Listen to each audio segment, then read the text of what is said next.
When Hurricane Ian hit East Riverside, it brought the river inside. It's really intense. It moves everything. Sure.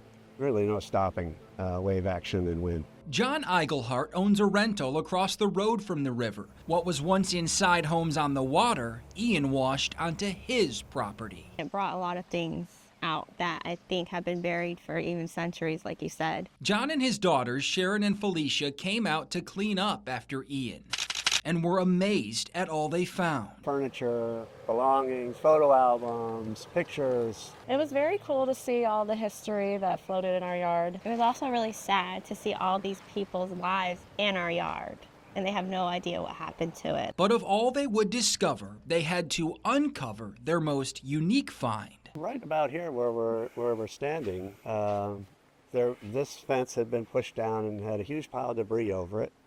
And as we were going through the debris, removing it, under a grandfather clock was this canoe that was kind of pushed into the ground. And not just any canoe, a single log dugout canoe, a remnant from an era long ago. We have no idea where it came from. I come from a family of antiquers, so it's like, wow, this is pretty cool. This is awesome. Yeah. This is quite an object, and it probably has some significance. To find out exactly how much, John donated the canoe to the state, which came by to collect it a couple months ago. It's now in Tallahassee at the Florida Division of Historical Resources. One of the amazing things about archaeology is that there's always more questions to be answered. The team here is trying to answer those questions. They've worked to clean the canoe, preserve it, and have sent out samples for radiocarbon dating.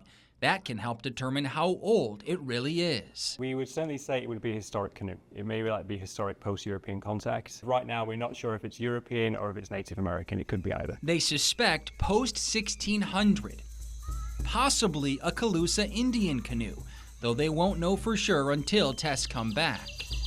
After they do learn more, the canoe will then be available to museums that want to display it. This is the story of us.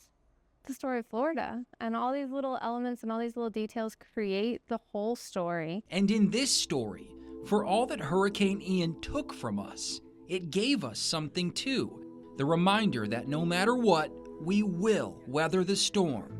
Maybe this canoe is just more proof of that. There's a silver lining in every cloud, is really how I feel about that. Yeah.